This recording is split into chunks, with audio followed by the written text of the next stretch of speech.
안녕하세요. 10분에 책 한 권을 풀어주는 수학쌤 이학주입니다. 오늘은 미국 상원 영양 문제 보고서죠.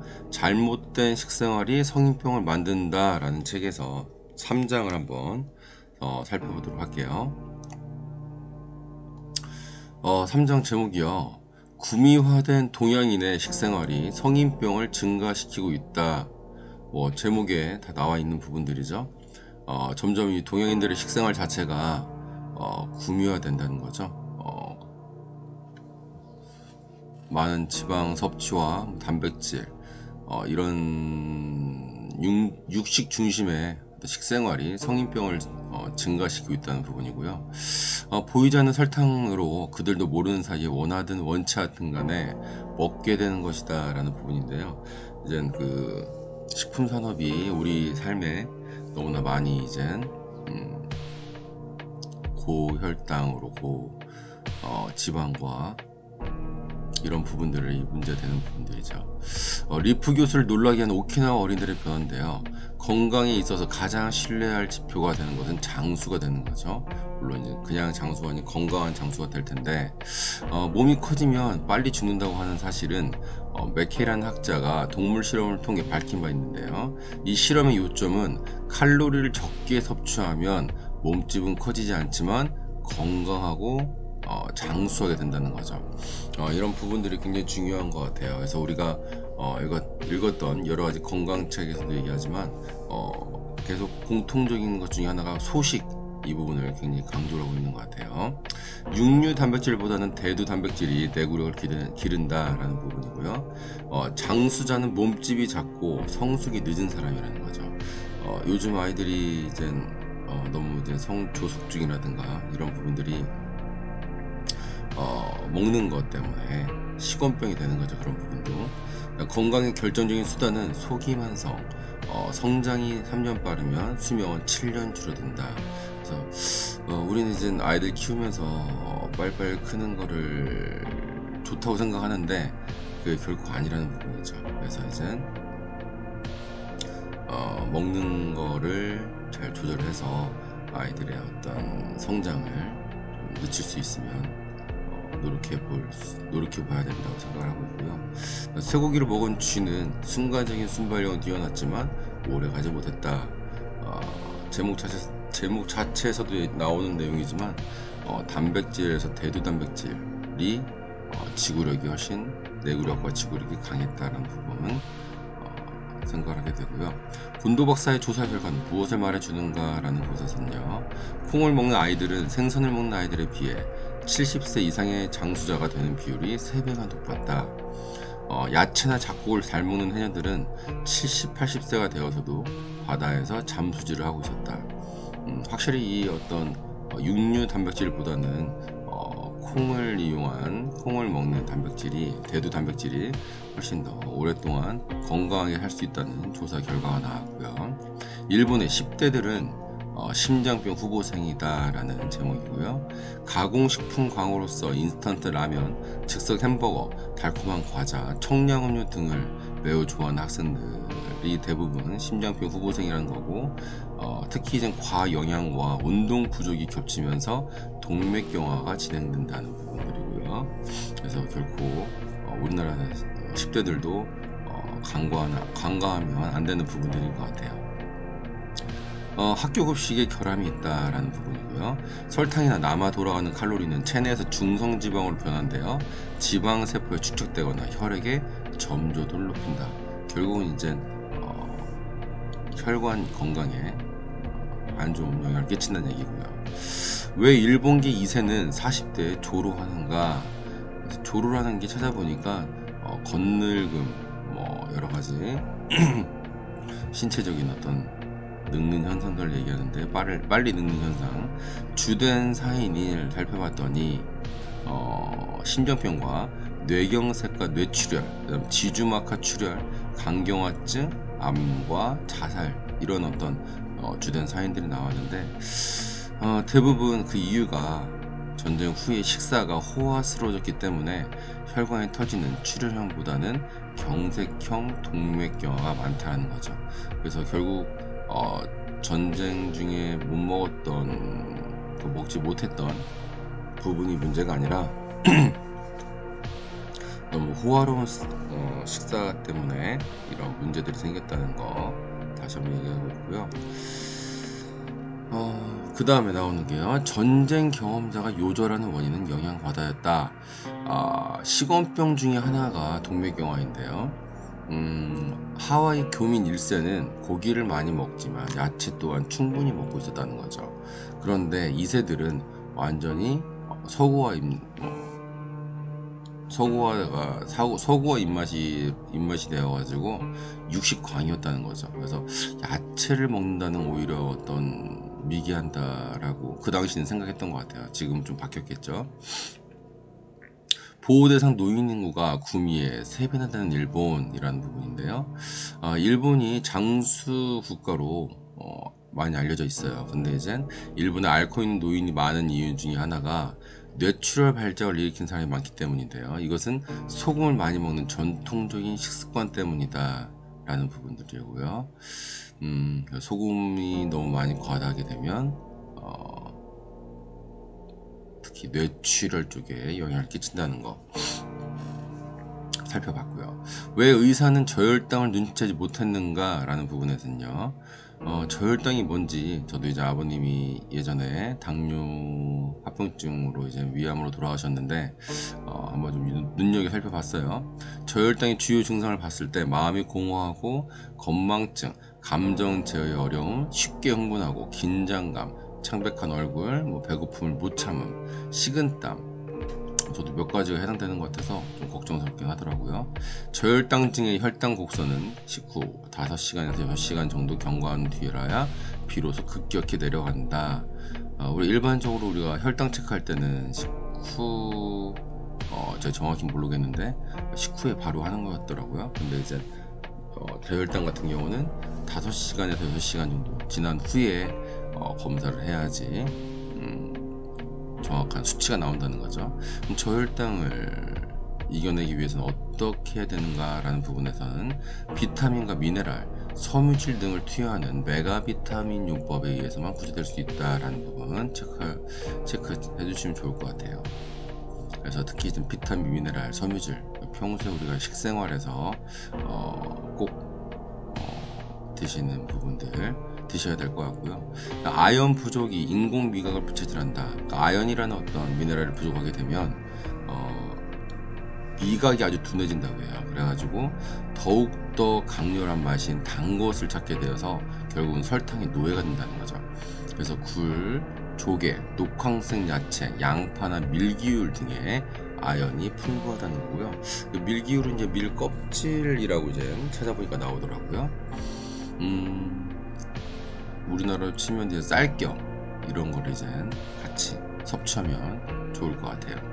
식생활 개선으로 무병장수 장수할 수 있다라는 부분인데요. 우리가 건강이 척도를 3가지를 보는데요. 여기서 즐거운 식사, 충분한 수면, 순조로운 배변 이 3가지만 잘 유지가 된다면 건강하다는 얘기죠. 그럼 이 건강을 위해서는 우리가 또 어떻게 해야 될지 구체적으로 얘기해 주는데요.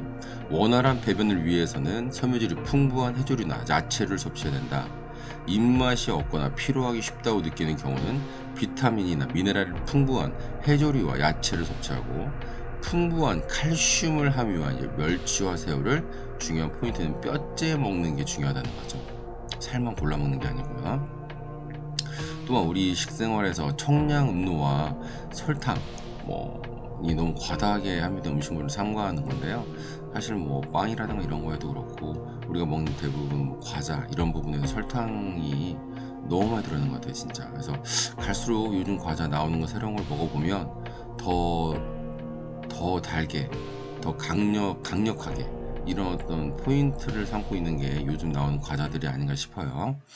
생활 방식과 장수와의 관계를 조사한 브레슬로우 박사팀에서 얘기하는 거는요. 장수를 위한 요건 중 가장 중요한 것은 결국 이제 식사 내용이나 식습관이 가장 중요하다는 거죠. 그래서 소식하고 그다음에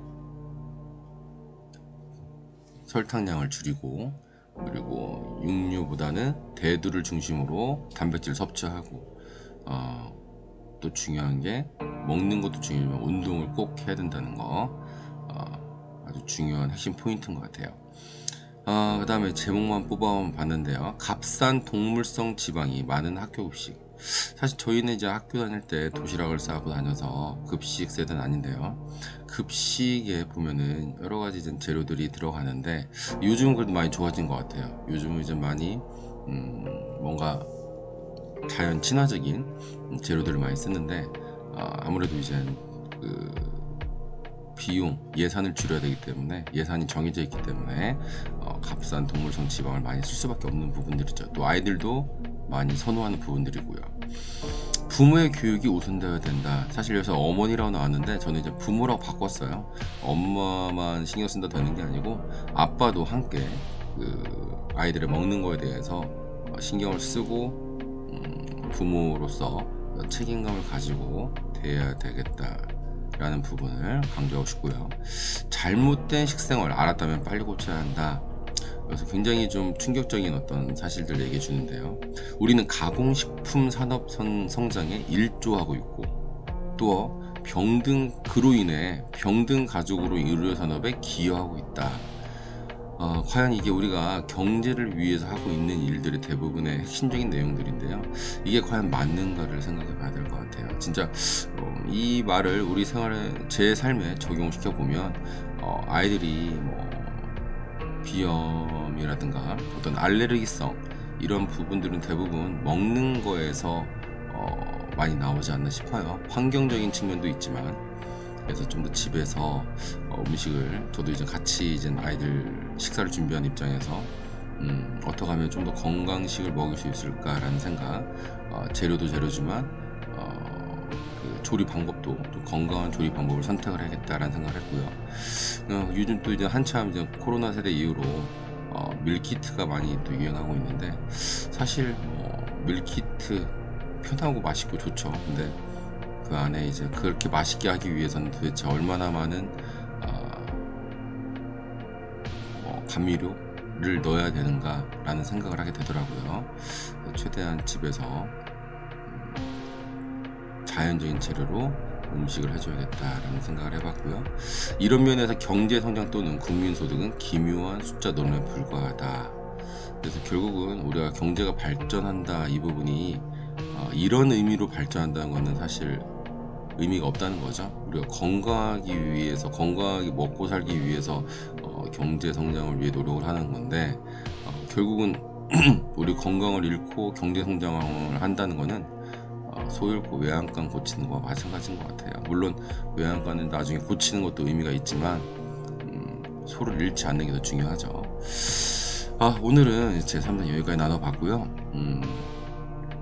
그 저혈당에 대해서 좀 궁금한 점이 있어서 이 저혈당에 대한 부분 영상 한번 보시고 오늘 하루 마무리하도록 하겠습니다. 오늘도 함께 해주셔서 감사드리고요. 추운 날씨에 건강 유의하세요. 감사합니다.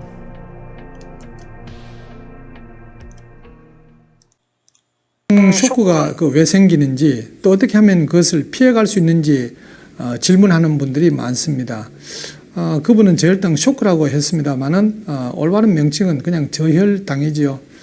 이게 꼭 이 쇼크처럼 아주 심각한 그런 위기감을 느껴서 그렇게 표현을 할 수도 있겠죠. 저혈당이라는 것은 그 약을 쓰는 경우에만 생깁니다. 약을 쓰지 않는 경우에는 아무리 당뇨가 심해도 저혈당은 생기지를 않습니다.